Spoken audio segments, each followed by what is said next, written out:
Okay, in this block, we're going to talk more about the FAFI. We're going to talk about how to calculate MAC. That's all right. We're going to try to make sense of that FAFI and solubility once again. So, on your curve, you're going to have to know 3 areas on this FAFI curve. And then I want you to give me a definition of FA over FI. It's the fraction of gas in the alveolar compared to the fraction of gas Inspired, correct. And what's the way that I like to say it last time? It is indicative of what's returning from the venous system into the alveolus divided by what is being inspired. Now, there's a couple reasons why it rises so high initially, right? So your A to B on this graph is your lung washing. Think about it. You've got this. Imagine having the circuit primed. You've held it. The circuit's primed, and you take your first breath in. That's a high concentration of gas that you're breathing in. Your FAFI is not going to be 1, of course, right? But it's going to shoot up very quickly, the alveolar concentration. If you're going from 0 to 60 in 6 seconds, for example, that's kind of like what A to B is.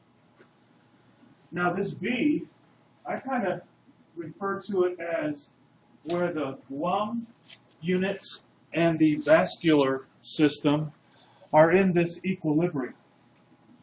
And when I say equilibrium, what could you kind of attribute that to? Based on what we learned last time. The blood-gas partition coefficient. So right around that bend, this B, is where you see somewhat of an equilibration taking place. You know, the certain parts that are in the blood stage versus the certain parts that are in the gaseous stage. But it keeps rising. Why does the FAFI curve keep rising? There's a couple reasons. One, what are you continually doing? Giving gas at a concentration. As well, what is the gas doing in the body? It's saturating and it's starting to get into the venous blood, which then is adding to the alveolar unit as well. So it continues to rise. But Mr. Castano, why does it never reach 1? Because we're not inanimate objects and it keeps flowing to different compartments. Keeps flowing to different compartments. What's our volume of distribution for these drugs? Huge. Huge, right? So you're never going to have exactly what's in the alveolus compared to what you are inspiring, unless you run this for days, unless you're doing a 26-hour case, and then it's going to take a while to wake them up. So once again, A to B. Imagine going from 0 to 60. You just take those first couple of breaths, and you fill your lungs up with gas, and then it equilibrates with what's in your lung, that 5 liters of blood. Right, that point B. And then you're continuing to give gas, and it's starting to saturate tissues and being returned in the venous system, so it continues to rise in the alveolus. You've surpassed equilibrium because you keep adding more to it. And that's how you can look at those curves. And this, is, of course, is over time.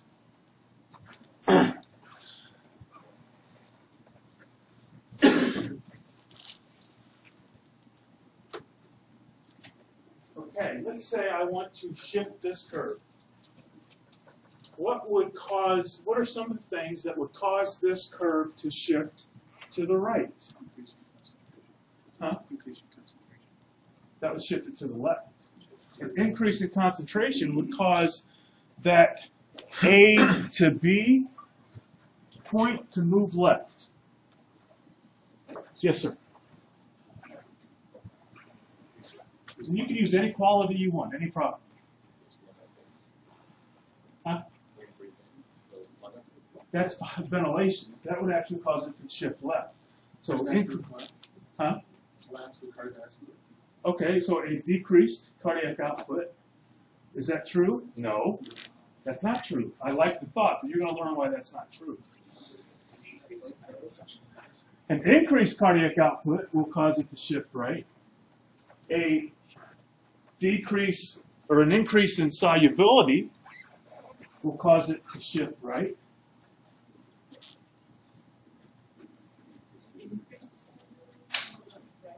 Yeah, because this is FAFI. This isn't uptake.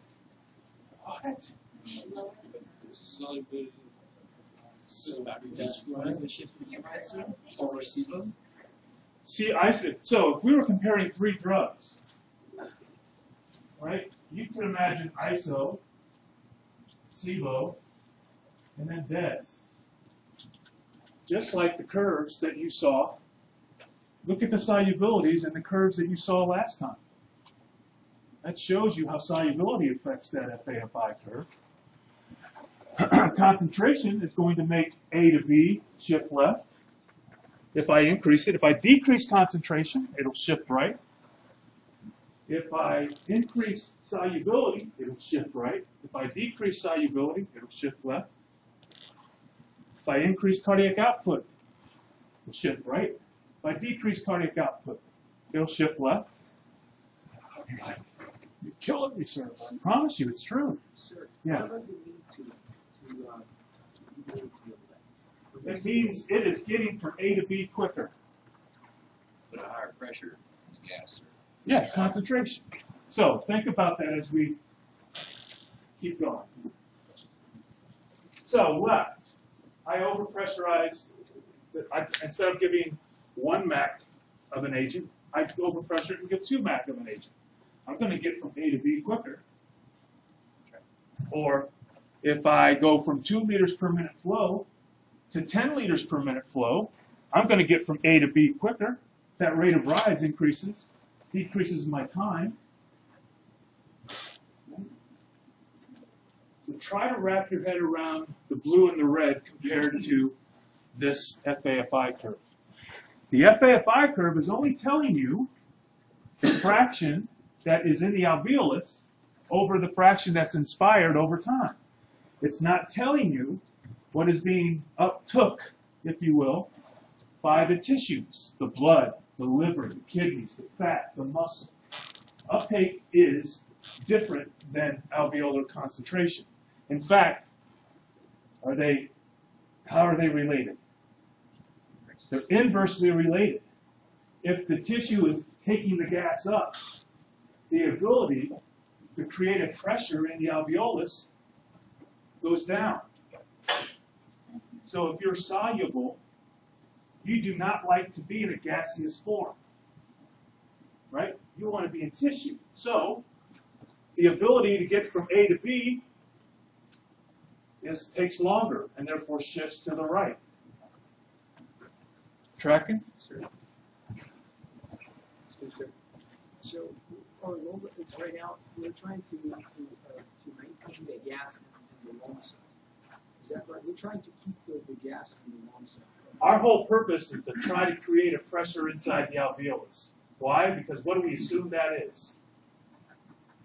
The pressure in the brain. And what puts patients to sleep? Partial pressure, right? So if we can get a partial pressure, are you all familiar with Dalton's law? Not really. Okay. Y'all know what an atmosphere is? 760 millimeters of mercury. And what is inside of that 760 millimeters of mercury? Let's just look at room air. 21% is oxygen. So 0.21 times 760 would be, what, 160? So 160 millimeters of mercury of that 760, that's a partial pressure of the total 760. Nitrogen is about 80%. So the rest of it roughly is nitrogen, that 600 millimeters of mercury. When you add them together, 600 plus 160, those are two partial pressures that give you your atmosphere, or your 760 millimeters of mercury.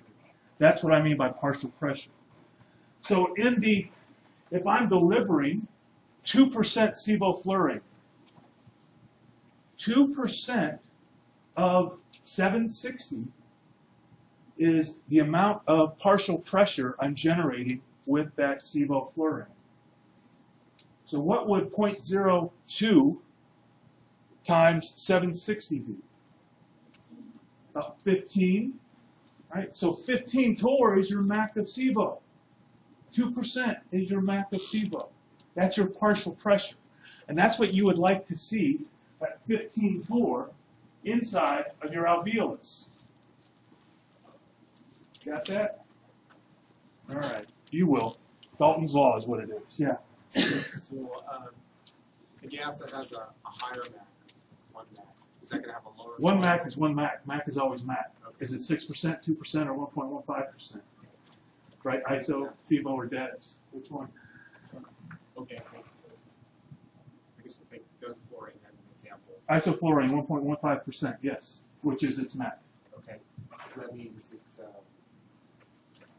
in comparison to the other gases, it's more soluble. In order for me to put you to sleep, I need 6% desflurane. What is 0.06 times 760? Someone? Anyone? 45-ish. I need 45 torr of desflurane in your brain to put you to sleep. How about 1.15 times 760? 0.015 times 760, roughly 8. I need 8 torr in your brain to put you to sleep. I have to get that into your lungs, into your blood, and then out of your blood into your brain.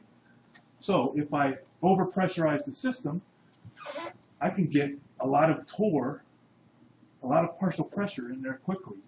If I give 4% sevoflurane, or I give 12% desflurane. Tracking? It's all about Dalton's law and Henry's law. I want you to look those two up. Dalton's law of partial pressure and Henry's law about solubility. Yes? So B, we're just saying. B is the point where you've reached that equilibration that is more or less represented by your blood gas partition coefficient. But it has to be soluble. The gas get it across the lung barrier into the blood. That's right. So I'm just. Well, no. That's why I said don't forget about Henry's law. All these gases, don't get me wrong, all of these gases have lipid solubility. Some just are more soluble than others. So, is CO2 soluble? Yes. It is if you pressurize it, right? You've got to force it into the coke. That's why it goes psh when you open it up. You're doing the same thing with desflurane at 6%. You're forcing it in at a high concentration to make it soluble, to take advantage of Henry's law, right? To get Dalton's law.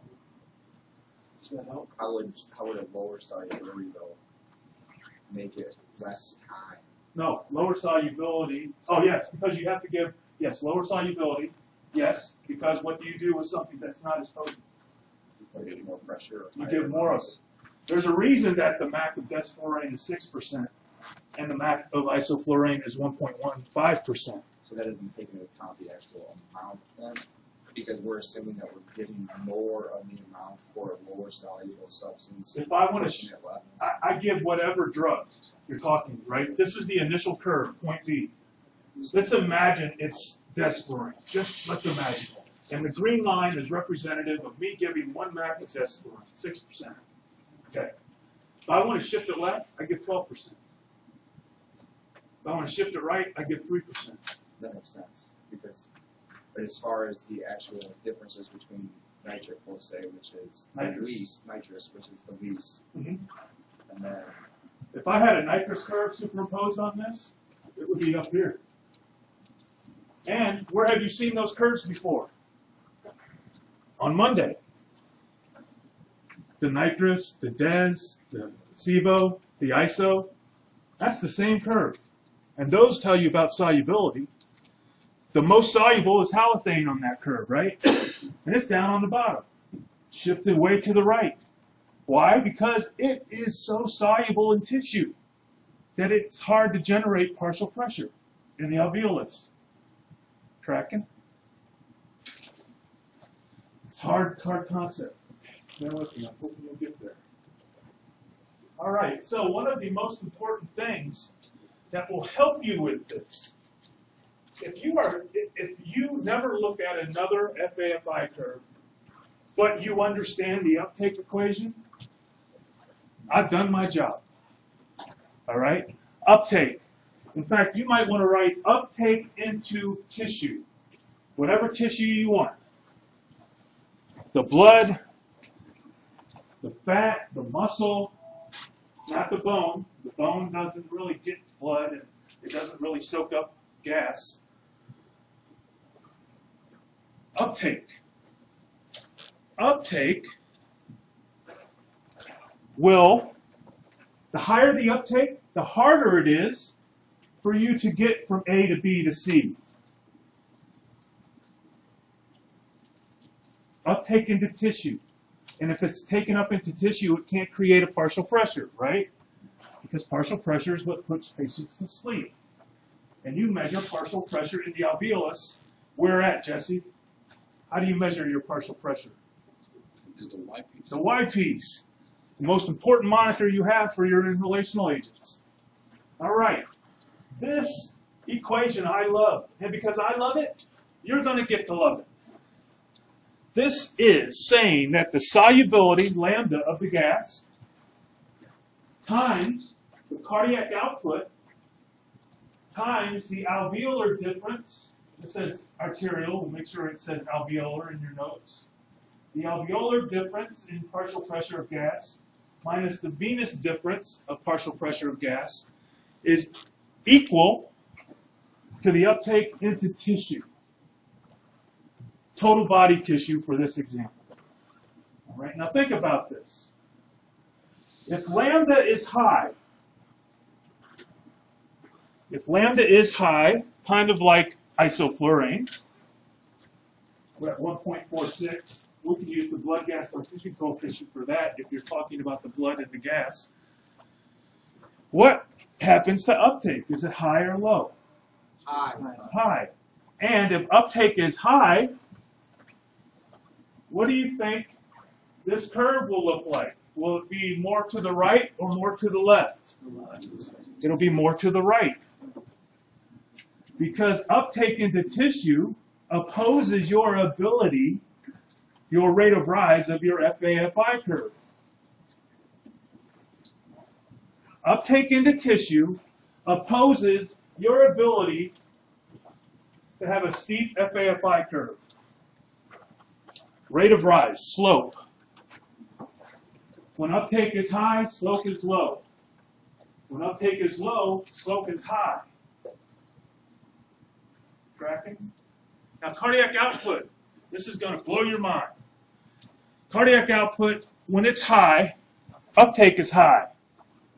And when uptake into the tissue is high, the curve drops to the right. But, sir, if I'm getting the gas around the body quicker, shouldn't that put the patient to sleep quicker? Not for gases. Not for gases.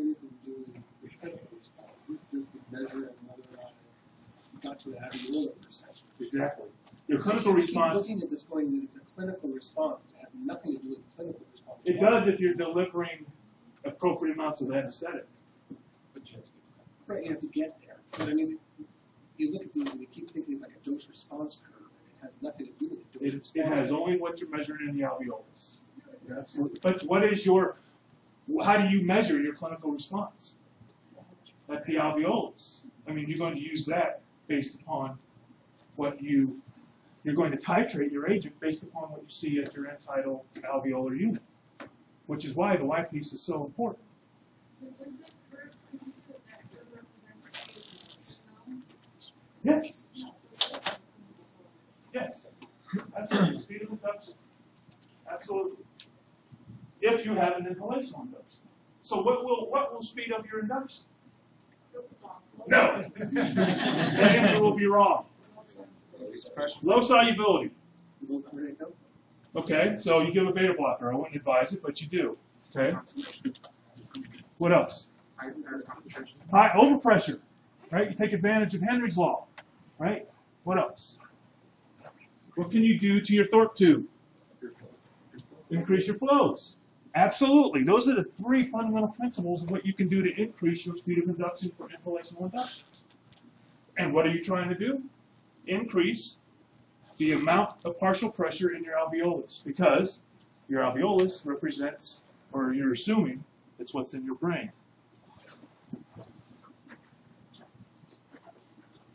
If you understand this equation and how it relates to the FAFI curve, you should have no problems in this block. Yeah, right. It's true.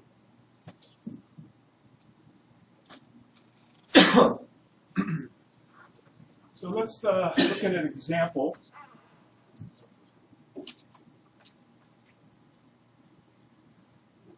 Boy, I really wanted to hit this, didn't I?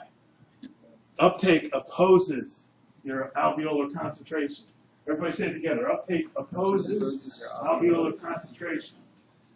Cool. All right, now let's look at solubility. Solubility is your partition coefficients. How many partition coefficients are there? A lot. There's blood gas. There's brain blood. There's blood fat. There's heart blood. There's heart kidney, or blood kidney, blood liver. Each one of those is a tissue coefficient. I would like you to have an understanding of the fat blood, the brain blood, the muscle blood, and the blood gas. I'll be happy if you can have a conversation about the blood gas. But why are the muscle blood and fat blood coefficients important? That's your tissues of accumulation. That is what's going to fill up and then slowly seep out when you're trying to wake this patient up. And they're in the PACU. Right? Now, isofluran, do you think they'll wake up quicker or slower than desfluran, given equal concentrations? They'll wake up slower. Exactly. When you increase cardiac output, you can think of functionally increasing your volumes of distribution. And why do I say that? Well, think about an increased cardiac output. You're speeding around, you're the gas molecule, and you get from the alveolar unit into the blood, and you're speeding around, and you want to get into a place that you like. And the places that you like to fill up have high partition coefficients. And for most of these agents, the fat group has a very high ability to soak up gas, right?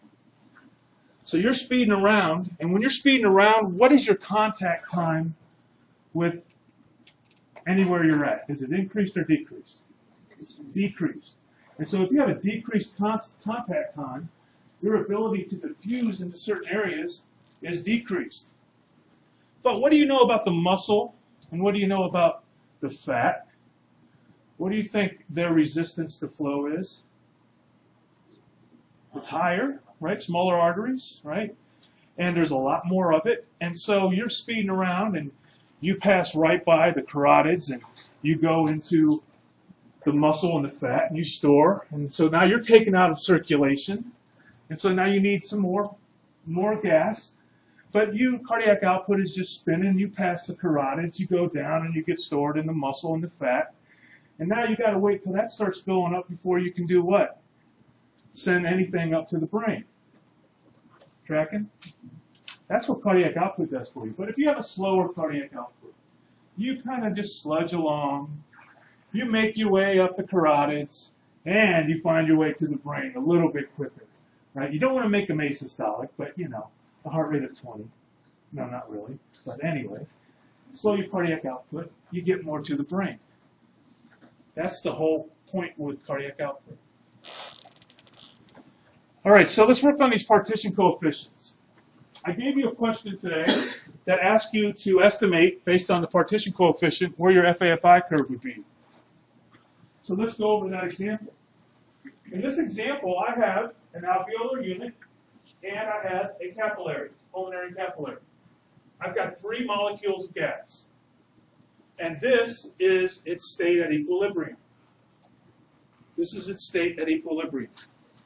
At equilibrium, I can measure 2 parts of gas for every 3 parts delivered. That means 1 part is in the blood. So my lambda is what? Blood gas. So 1 part in the blood, 2 parts in the gas. So the lambda is 0.5. Now, what does that stack? If I'm talking blood gas, what is that blood gas partition coefficient similar to? Well, gas is 0.42. Nitrous is 0.47. SIVO is 0.65. Right?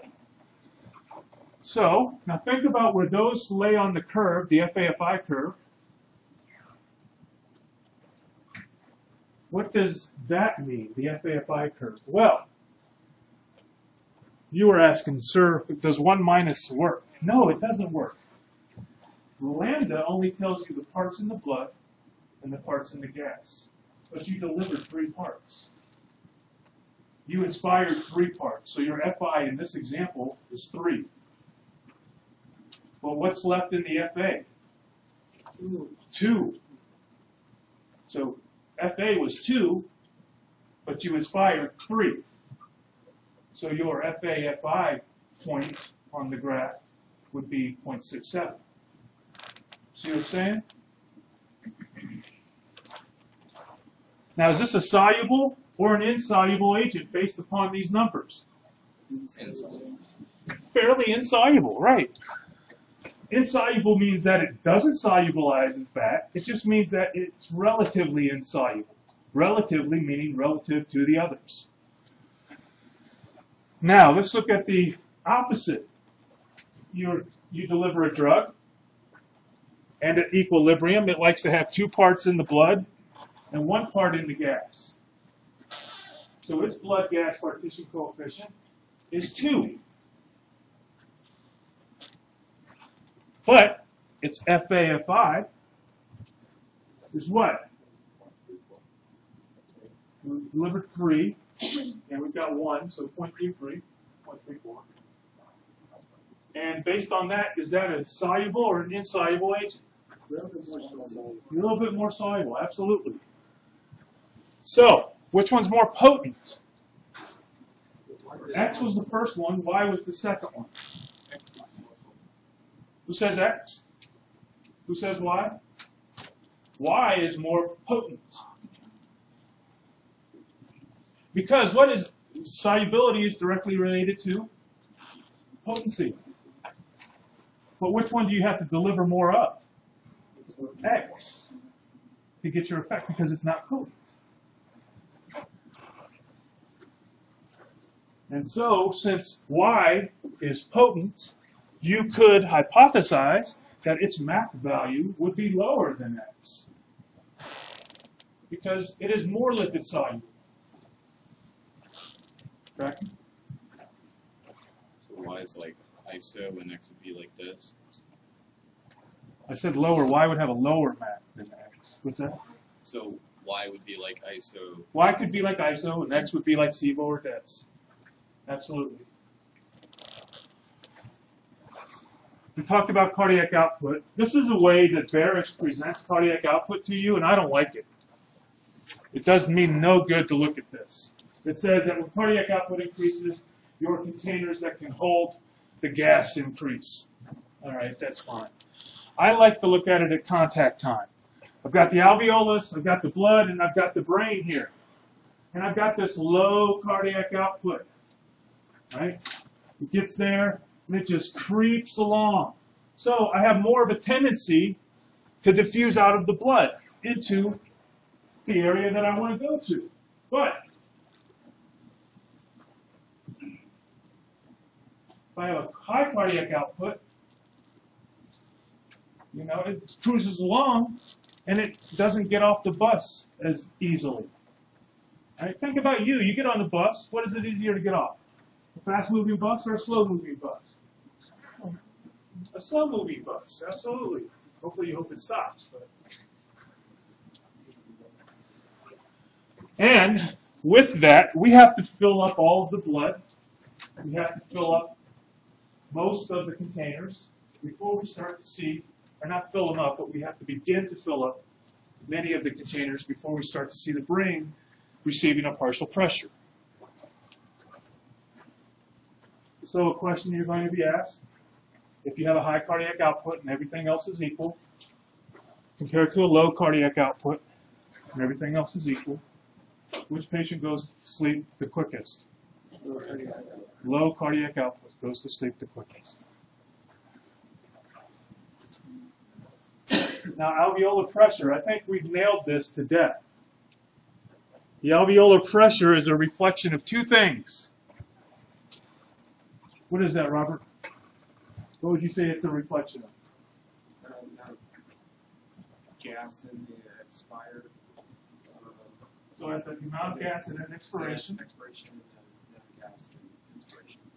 Okay.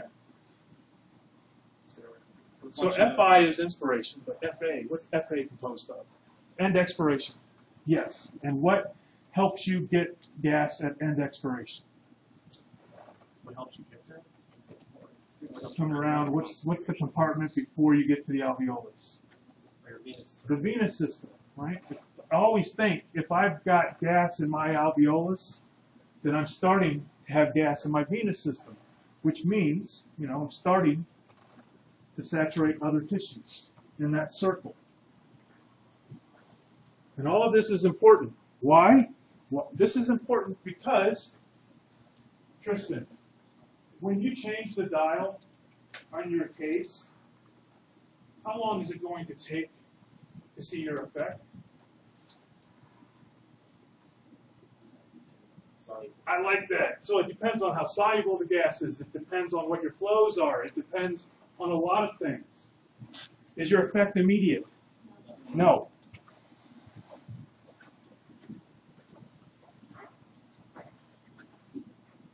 The only drug, as I mentioned on Monday, that is affected by metabolism to any clinical extent is halothane. And yes, for those of you that go overseas, you might get the opportunity to use halothane. In fact, they've got some halothane vaporizers downrange. The new ones, I couldn't believe it. But this drug is affected by metabolism and can speed your wake up. The other ones, what's the only way to get rid of these drugs? Breathe them off.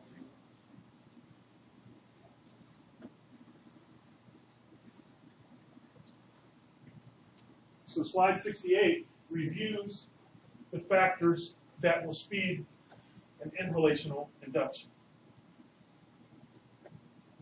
We went over that. And this. Now B and C. If C were at 1,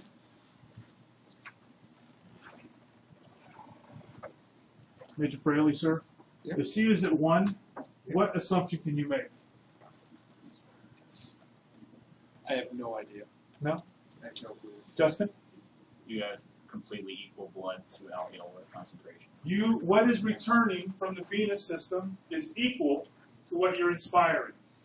And with that assumption, whatever concentration you gave has equilibrated throughout the body when C is equal to 1. Right? I'm not saying MAC, I'm not saying whatever. I'm saying just whatever concentration you're giving, and if you keep it steady, and C is at 1, whatever concentration you're inhaling is equal to the concentration you're expiring. Is that what you referred to last week? It is impossible to get to. You can get 12% Isofluran, right? You're never going to get to 12 over 12. That's the point. Now you may get to, 9 over 12, and that's good because for desflurane, what's MAC? 6. Right? So at least you're at MAC when you overconcentrate the agent.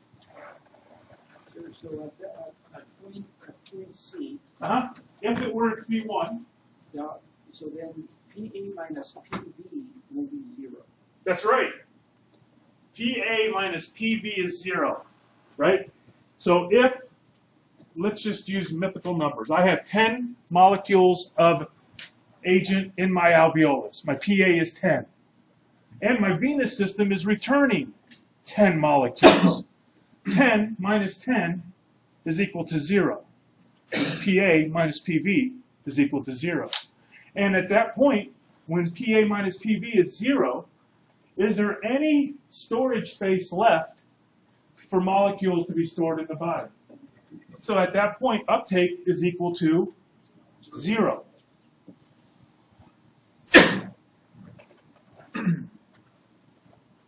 That help?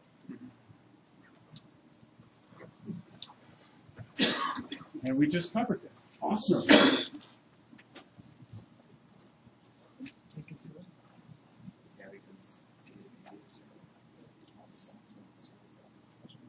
Okay, so here's another thing that's a board question. That little red and orange box up there, that is going to be asked to you probably 3 times on your boards in some capacity. I asked you what the tissues of accumulation are, but what are the tissues of effect? Where are they located? Vessel-rich. The vessel-rich group. And really, what is the tissues of effect you're concerned with? The brain. And The heart. spinal cord, because the brain mediates amnesia, and the spinal cord mediates immobility. Immobility. So the rest, the muscle and the fat, are your tissues of accumulation. Those are the ones that are going to affect your wake-up. The vessel pore group is really the bone and is not considered a tissue of accumulation. So most of our cardiac output goes to the vessels, but a lot of our cardiac output goes to the muscle, and about a fifth or 6% goes to the fat. So a quarter of your cardiac output is getting stored, not getting to the tissues of effect. So think about that as the cardiac output is spinning around in your head and you're a molecule of gas.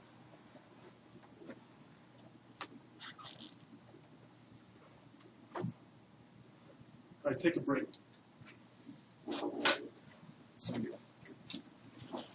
second.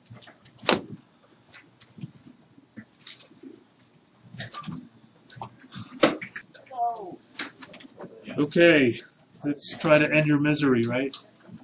It's not that bad, is it? I hope not.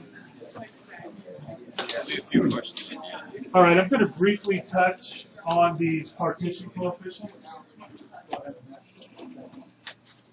So I want you to get a kind of just an idea in your head on what these mean. So I want you to look at the muscle-blood partition coefficient. Now let's look at nitrous. Right, it's roughly 1. 1 part will be in the muscle, 1 part will be in the blood, 1 part gas. So if I've got 100 molecules of nitrous that pass the muscle in the blood, based just on that rough estimate of 1 to 1, how many molecules will dump off from the blood into the muscle? 50. I mean, that's what that means. Okay? And then you look at desflurane, and it's like 2 to 1. But then you look at SIBO, it's about 3 to 1. ISO, it's about 3 to 1. Now look at those. Look at SIBO and ISO. Their muscle-blood coefficient is very similar.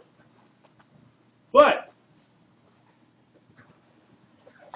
Catherine, what is their blood gas?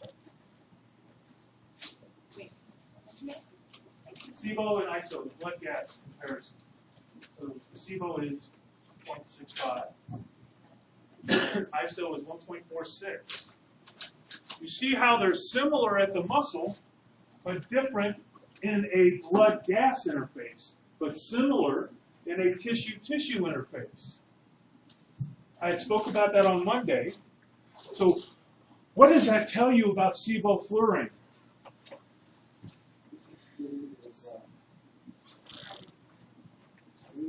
Dr. Bentley, real quick, are those, you're saying it like SIBO is 3 to 1 for muscle blood, but those are decimals, those aren't ratios expressed. Is that correct? These are partition coefficients. 2.9 parts per 1 part. 3 parts per 1 part. So 1.7 or 2.9 to 1. Okay, gotcha. 3.1 to 1. Yep. think you got it. What are you saying about the blood? If I run sevoflurane and isoflurane for an hour, who's going to wake up quicker? Sevo will. If I run them about 2 hours or 3 hours, who's going to wake up quicker? Hopefully Sevo, but I'm here to tell you clinically that after a couple hours, it's a wash between Sevo and ISO. And why do you think that is? Because of the similarity in the tissue coefficients. That's why they're important. The tissues of accumulation. Now look at desflurane. It's no wonder patients wake up quickly. Right? It's got a full part less than ISO and SIBO when it comes to the muscle blood coefficient. Now look at is the fat blood up there? Yeah, let's take a look at that. Good grief. Look at SIBO and ISO. They're in the mid-40s, high 40s. Desflurane is 27. Now that's still pretty doggone lipid soluble, but it's half that of ISO and SIBO. And then look at nitrous. It's still only 2. That's why I love to use nitrous at the end of a case. You turn it off and it's gone after a couple of breaths. That's why solubility is so important, that you learn about it and have an understanding of it. It's not necessarily the induction that you're going to worry about it, unless it's peds. It's how they wake up. Right? How can you use these to your advantage?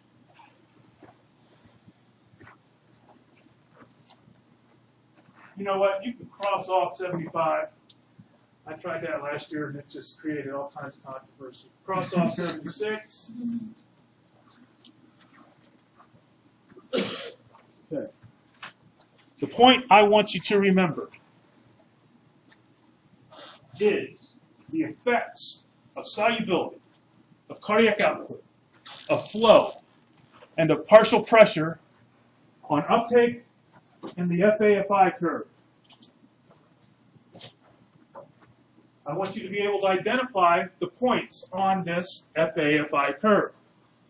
It does have relevance, but for you it will be limited to the pediatric patient or if you have a shortage of induction agents.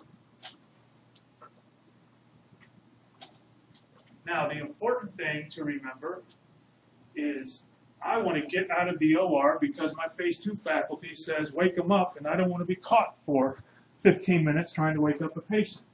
So, knowing that the drug that I'm giving is soluble, I may have to turn it off 20 minutes before the surgeon ends. Or if I'm desflurane, I may get away with turning it off in the last 3 to 5 minutes of the case.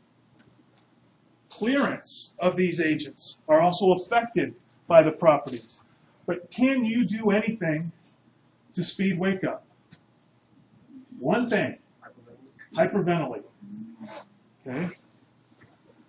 Now that's a catch-22. For those of you that like to hyperventilate and use opioid, you still may be delayed in the OR if your CO2 is so low that they don't breathe. So you have to learn how to wake someone up. When I went to school, it was 6 months to learn how to put someone to sleep, 6 months to learn how to maintain them, and 6 months to learn how to wake them up. So you guys get 2 years now, so that's awesome. So now let's look at this. You turn off your agent. You turn off your agent. What's going to be FAFI? You turn off your agent, what is your FI? 0, right? You can't really calculate it because it's infinity once you put something over 0. But you turn it off, there's nothing to inspire. So everything is being blown off. And if you look at this curve, you can see that in the first 5 minutes, a lot of the drug goes away. And I'm here to tell you that with 3 of these agents, DES, ISO, and sevoflurane, that within 5 minutes, 50% of all 3 of those agents will be gone out of the body. 50%. But when you're talking about 80 and 90% removal, there are some differences. Okay, and we'll get there. Now, I made this to try to help you understand cardiac output. So we get this thing going, right? On your left, you've got your circuit. Your blue circle is your lungs. Your red circle is your vessel-rich group, in which your brain and spinal cord are located. Your muscle group is where one storage area. Your fat group is another storage area. And I'm trying to give you a relative approximation of how big they are in the normal person. So when you are speeding around, right, you're going everywhere but the vessel-rich group. Right? You're filling up the fat group, you're filling up the muscle group, and then you're hitting the brain. So an increased cardiac output, if you look at it this way, you can think of it, the brain's last. Is that true? Not really, but it's an easy way to remember it. Okay? Now, if you're a slow cardiac output, right, and you're just creeping along, everywhere is soluble. Right? You're just creeping along, and it should do it now. So the second one comes around, please, hopefully. There you go. And so now, right, it's going to find the brain. So the slower cardiac output moves, the quicker you go to sleep. You can use this picture however you want. These little markings in the blood vessel are trying to represent the solubility of that tissue. Right? The more porous it is, the more it likes to hold anesthetic agent. So, once again, if it takes 20 minutes to induce somebody with an inhalational agent, what's the point? The point is you give them propofol, or you give them etomidate, or you give them thiopentol. Unless they're a kid and you find a circuit, you give 8% because it doesn't go to 9. Maybe turn up your nitrous to go with it, and hopefully they go to sleep in 1 or 2 breaths. That little butane. You got sevoflurane, you got isoflurane, you've got butane. All right, so let's look at decrement times. A decrement time is the amount of time it takes to get the agent out of your body. When you look at this graph, we're talking clearance now. We're talking clearance. 50% decrement time. The time it takes for 50% of the gas to leave the body. We've got represented here desflurane, sevoflurane, isoflurane, and enflurane. So the way you read this is if I run a gas for 50 minutes, if I run a gas for 100 minutes, 150 minutes, 200 minutes, so on and so forth, how long until 50% of that gas exits the body, given a constant concentration? Well, you can see they're all roughly 5 minutes.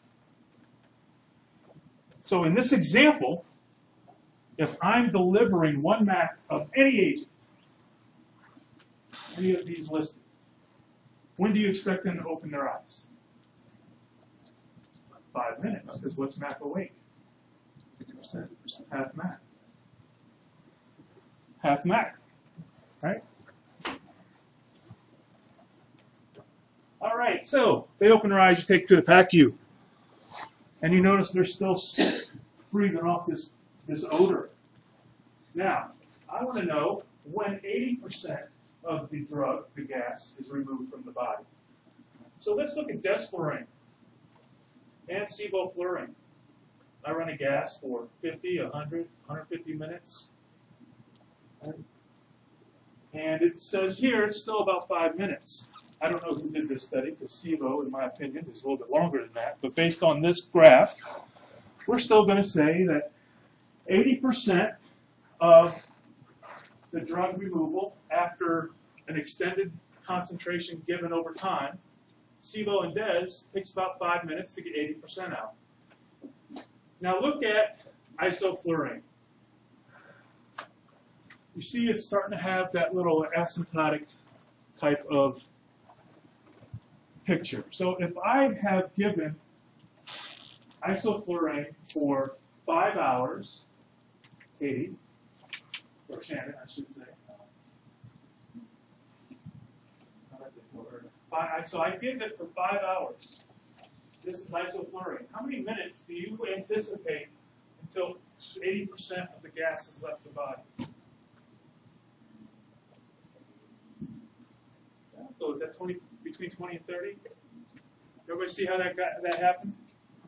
You go over to 300 minutes, 5 hours. You go up, and then you correlate that to the y-axis. 300 minutes. Over here, somewhere between 20 and 30 minutes. That's how you read those graphs. Now, what if I want 90% of the drug out of the body? Now, do you see how SIBO starts to take a little bit of time here to get all of that drug out? What do you think that is?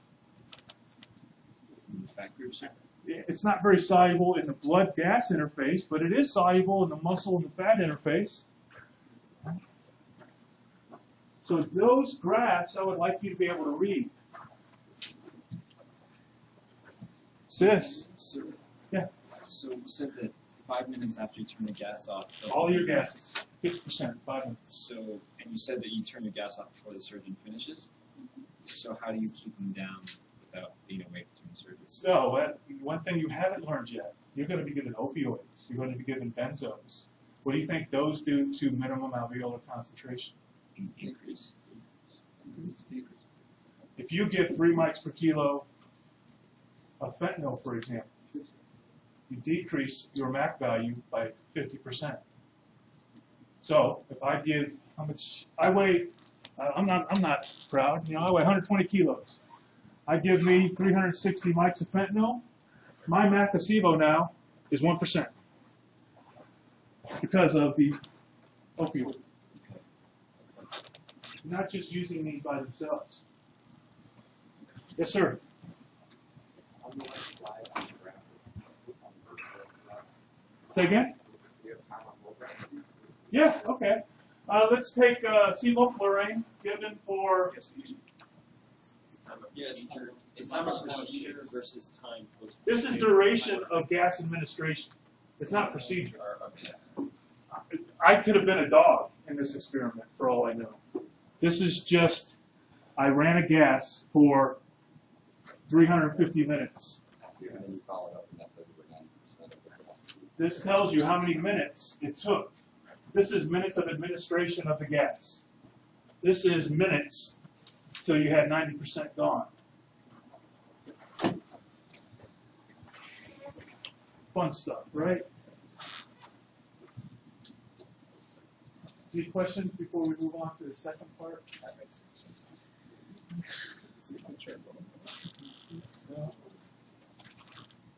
Okay. While we're hot on this topic, if I want to put you to sleep quicker, you all should understand Henry's law.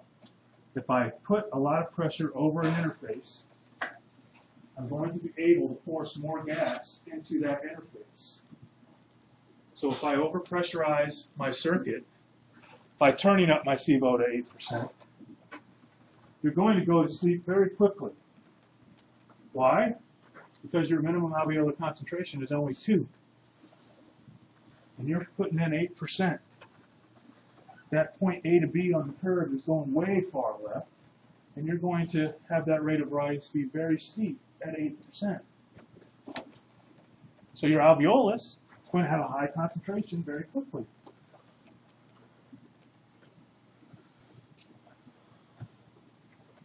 I feel like we should take a break, but second gas effect. Okay. Everybody stand up for a second. Stretch. Come on. Everybody stretch. I know. So this one is kind of an abstract concept too. All right, have a seat.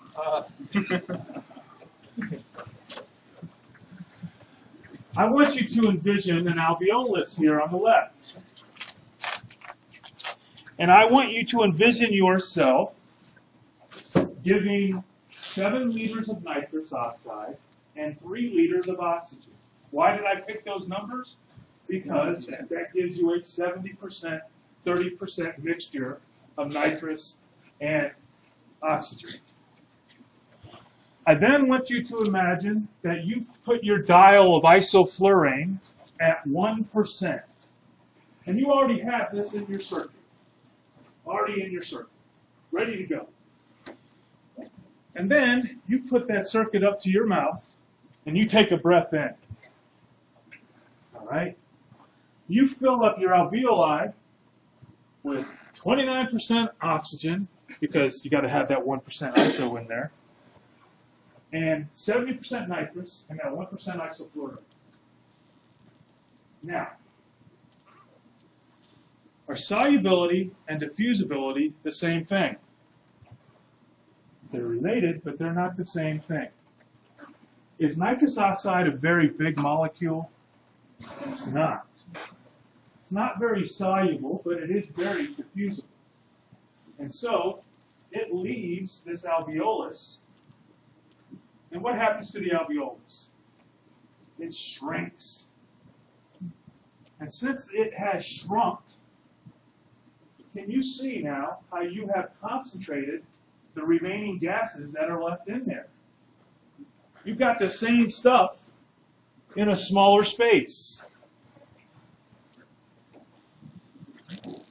It's the same concept that if I were to take that wall and push you all over into the center here, you would have less space and you would be more concentrated.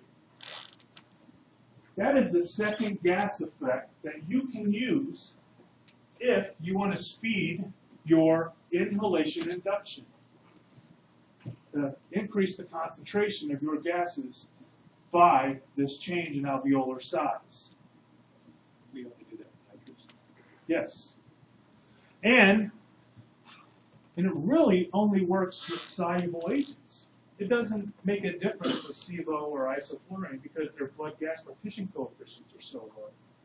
But it will help you with iso. It will help you with halothane if you ever use it.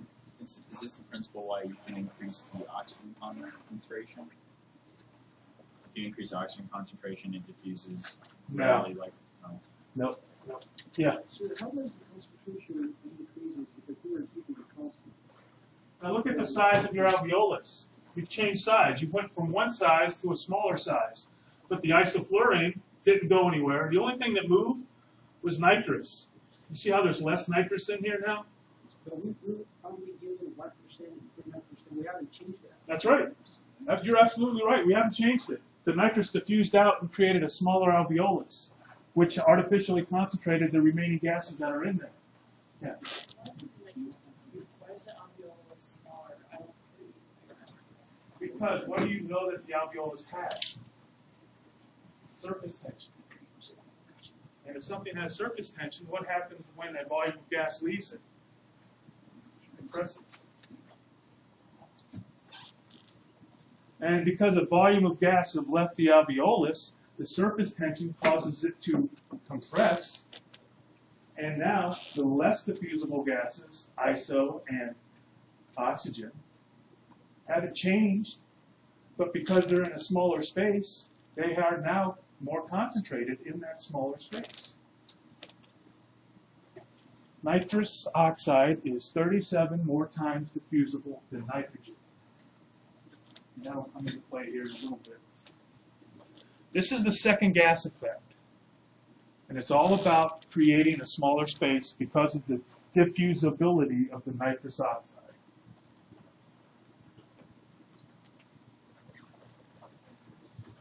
So in that last little blurb, what's going on there? Just add a little more. Yeah, and so now, with the last little blurb, so the patient breathes in, they blow out, this is what they're left, they breathe in again, and now the next breath is more concentrated, even though it's still only 1% isofluran, because of the effect of the diffusibility of nitrous on the previous breath. And it keeps stacking. And that's the second gas effect. So I'm assuming that's only an induction technique. It is. Use that. There is no, I don't care what anyone tells you. If they keep saying, oh, the reverse second gas effect, it doesn't exist. It is not true. There is no such thing, ever, as the reverse second gas effect. That's correct. You cannot control the flow of gas on emergence. All right, solubility. This one's kind of common sense. If I run equipotent doses of gas, who would you, so modern agents, we're considering ISO, SIVO, and DES, and I run equipotent doses, 1 MAC of each, who is going to wake up first? DES. Who will wake up second? SIVO. Who will wake up third? ISO. That's solubility and recovery in a nutshell. And it is proportional to the length of administration of the drug. What I mean by that, they're all going to have the same wake-up relativities. However, if I run ISO for an hour versus 10 hours, patient may wake up, quote unquote, in 10 minutes, or if I run for 10 hours, it could be 45 minutes. But it's still going to be the last one to wake up compared to the other two drugs. Now, I even made a slide. You cannot use the second gas effect to enhance recovery. It's not possible.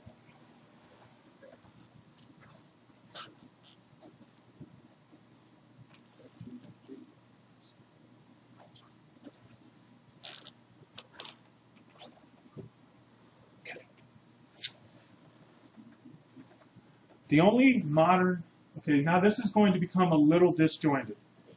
The reason it's going to become a little disjointed is because we've had a broad overview of the inhalational agents.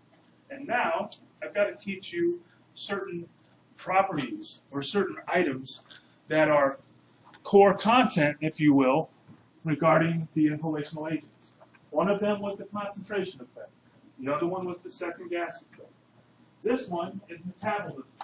How does the body affect these modern agents? Yes, sir. Can I ask you a question on the previous slide, sir? Yeah. What is FG and MG represent? Fat group and muscle group. Okay, great. Thank you. Now, if you want to know what the effect the body has on these drugs, for the most part, you can say minimal. The only one that we use today that has some metabolism of any clinical significance is sevoflurane. 5% of that drug will be cleared by the body. And in fact, it creates this compound that you'll learn about that could be nephrotoxic. Now you can see desflurane has very minimal metabolism, 0.02% is recovered as metabolite. Isofluran, 0.2% is recovered. And you can see that nitrous oxide has a very low metabolism as well. You say nephrotoxic? Yep.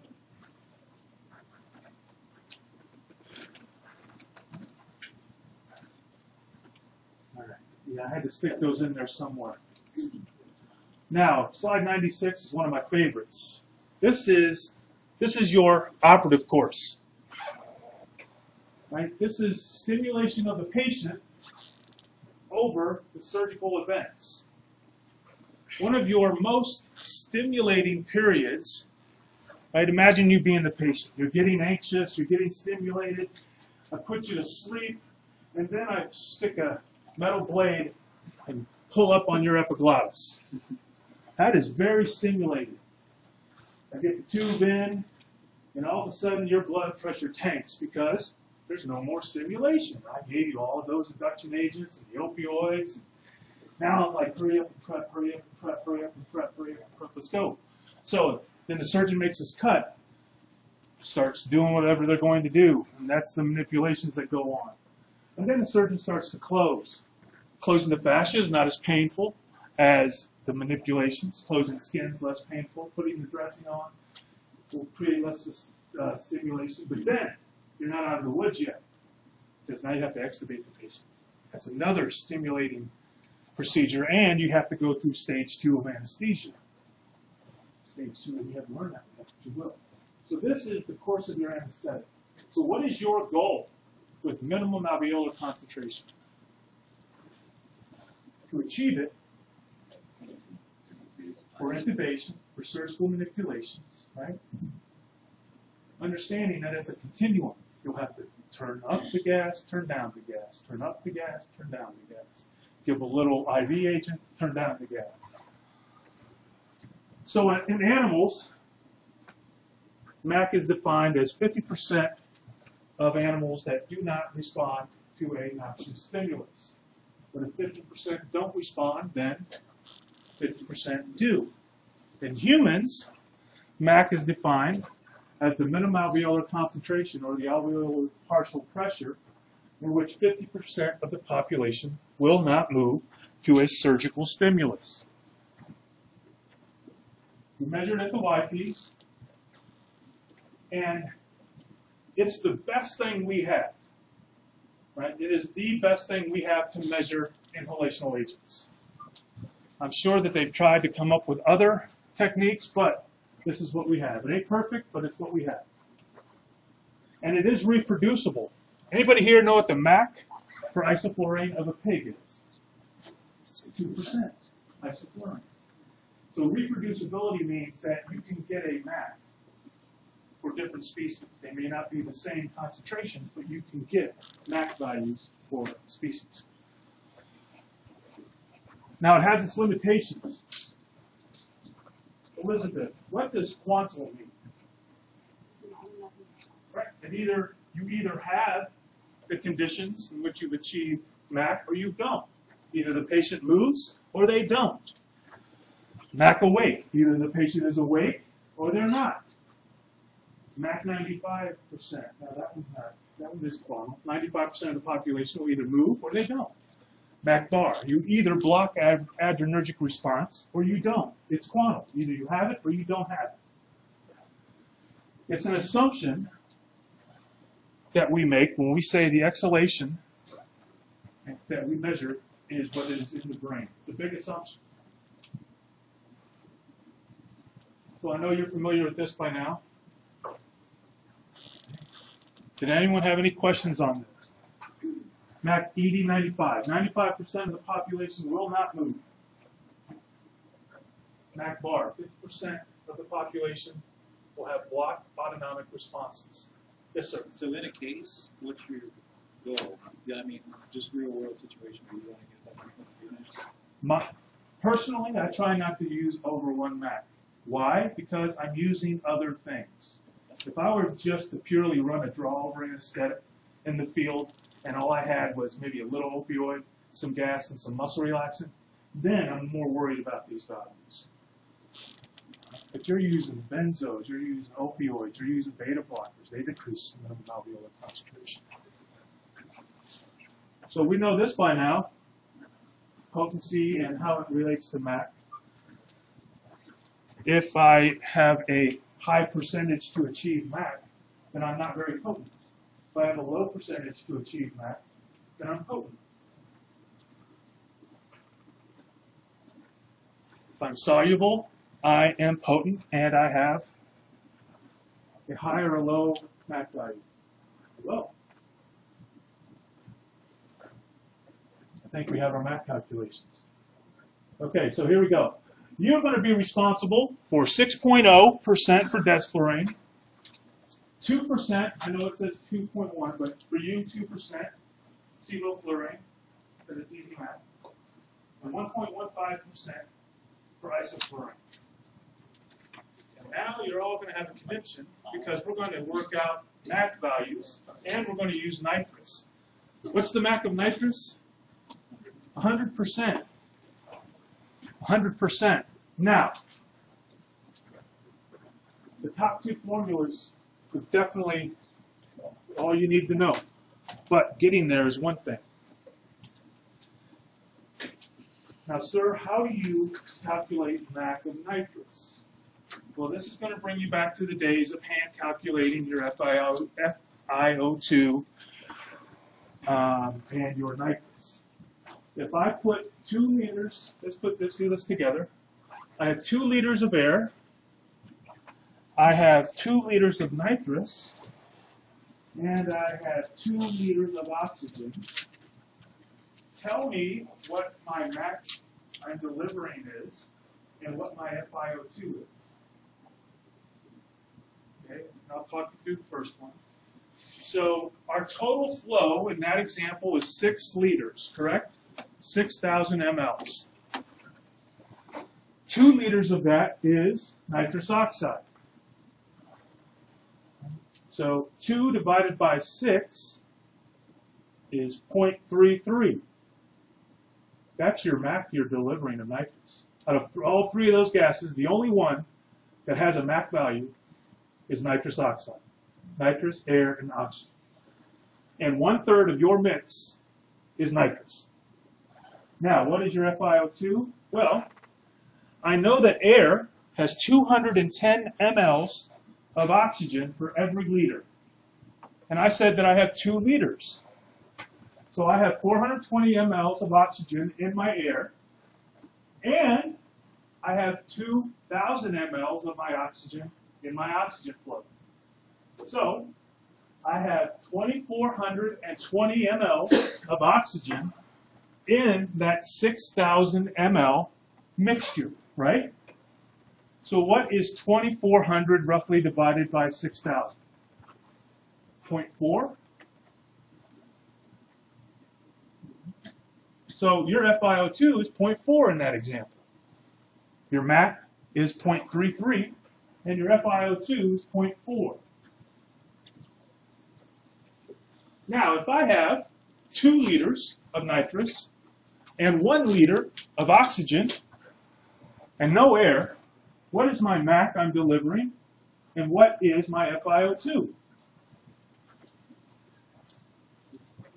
So you got to first take your total flow, which would be 3 liters total flow.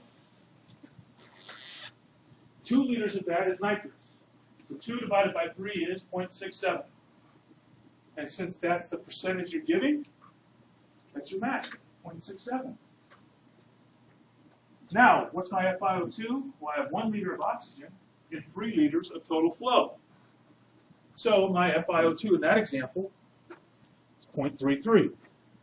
33% of my mix is oxygen, and 67% of my mix is nitrous oxide. You have to know how to do that when you hit the ground running for sim. So if you summarized that and gave us just a formula, you said total flow, and what are you dividing total flow by? I'm dividing my flow delivered by total flow. Sounds like FA agent. Let's do another one. I'll do we'll get to... Slow down, everybody. Yes, ma'am. Are you able to use the pen to write this out so that I can follow a little bit? Sure.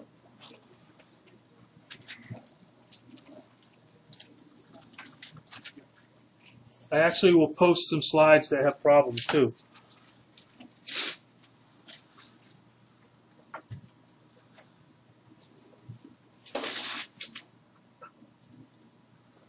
And we'll end on this because I know this is always an issue every year. And then 2 years from now, you're like, oh, I don't know why it's such a problem with that. It's because you don't know it yet. That's why. And then... Well, type A, right, sir? That's right. But I ain't mad at it. I love you all.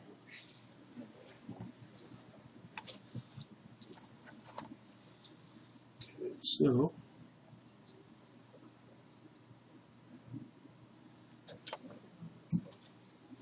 Okay, so let's do an example. We have 1 liter air, 2 liters nitrous, 1 liter oxygen. And just for giggles, you're going to throw 1.5% sevoflurane on the mix. Nope. Okay, everybody tracking that? Okay, so before we hit the vaporizer, we got to come out of the machine, right? So what is the MAC coming out of the machine? That is only going to be this part right here. Because it's going to, that 4 liters of flow is going to swoop into the vaporizer and pick up the SIBO. All right, so what do I know coming out of my machine? I have 4 liters total flow, correct?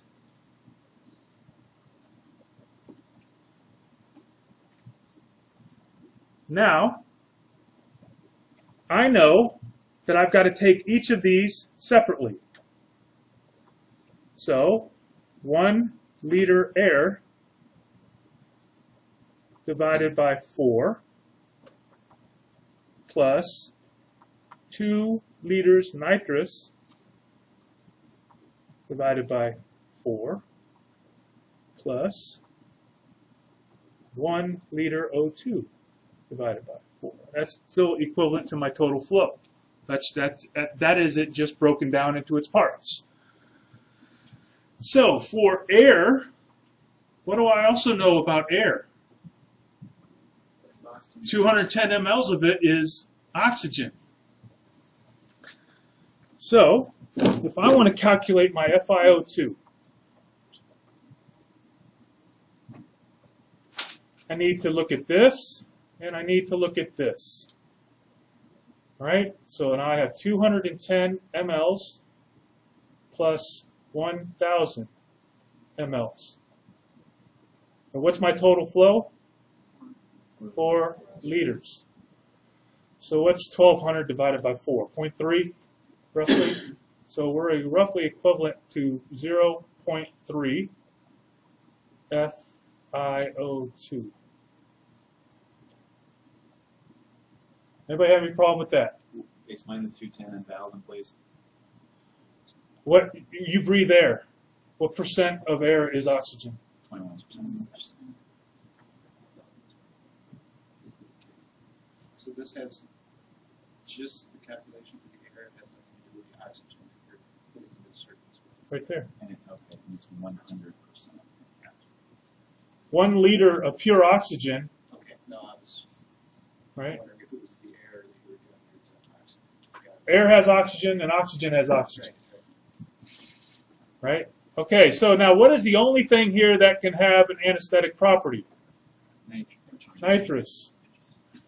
I've got 4 liters total flow. What part of that is nitrous oxide? 50%. Right? So 50% of my flow is nitrous oxide. And what is the MAC of nitrous? 100%. And what MAC am I delivering of nitrous? 0.5. Right? So I have 0.5 MAC of nitrous.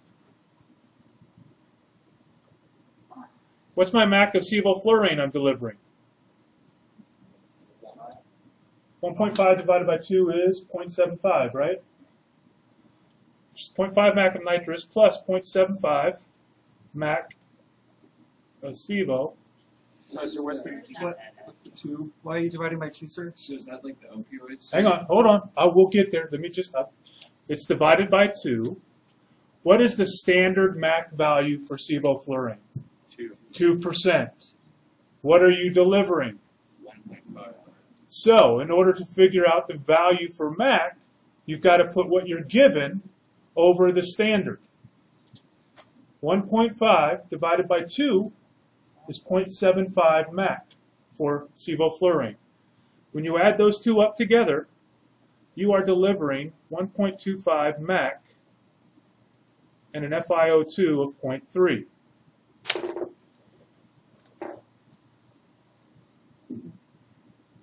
Does that help? If I run 4.2% desflurane, what MAC am I delivering? 4.2% desflurane. 0.7. 4.2 divided by 6 is 0.7. If I run 0.6% isoflurane, what MAC am I delivering, roughly? 0.5. 0.6 divided by 1.15 is roughly 0.6. If I run 4% sevoflurane, what MAC am I delivering? 2. 4 divided by 2 is 2. If I run 18% desflurane, what MAC am I running? 18 divided by 6 is 3. If I run 2.8% desflurane, what MAC am I running? 0.4 6.666. Y'all seeing how you get MAC now? MAC is just a standard value. You're delivering a concentration and then calculating the MAC that you're delivering. So you're calculating this in your head, sir? Yes. Okay. It's a standard value. That's what these formulas, hang on, let me get back up.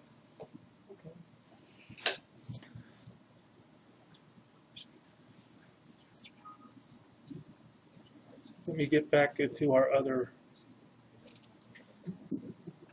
This is all algebra, y'all. So, that what I just did is right here.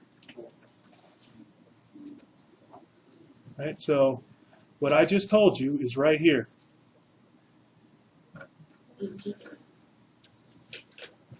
I tell you to put 9% Desflurane on the dial. What's coming out at the end, MAC-wise? 1.5. I tell you to put 2% isoflurane on the dial. What's coming out at the end? I tell you to put 2.3% iso on the dial. What MAC are you delivering? 2 MAC, right?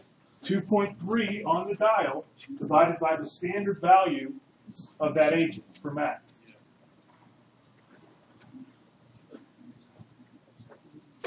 Yeah?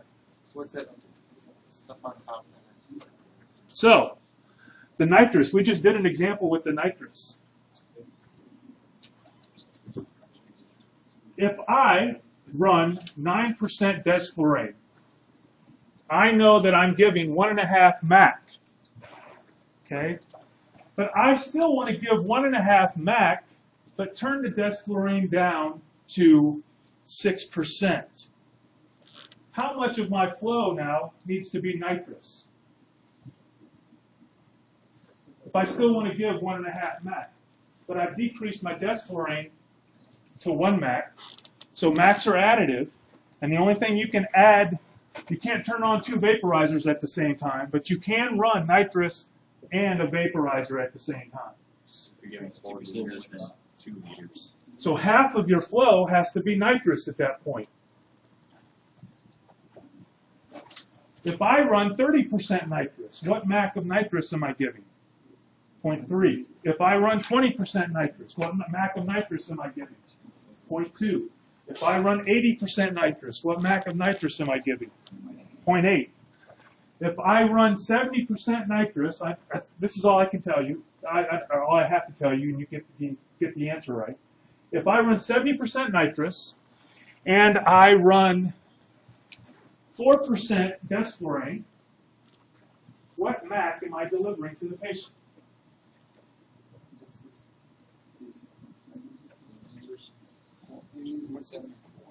Yeah, 6 is this. So 4 divided by 6 is 0.67 plus 0.7 is 1.37 MAC that I'm delivering to the patient. Now, if I want to still deliver 1.37 MAC to the patient and I turn off the nitrous, what do I have to increase my Desflurane to? That one's very easy. You take 1.37 times 6. So what is that? Roughly 8, right? You see how this is just all algebraic equations back and forth, back and forth, back and forth. FiO2 will get you because you haven't been having to figure that out in your head. 1 liter of air has 210 mLs of oxygen. 1 liter of oxygen has 1,000 mLs of oxygen. 1 liter of nitrous does not have oxygen, but it does have a MAC property. So let's do another one, last one. I have 4 liters of air. I have 1 liter of oxygen. What's my FiO2?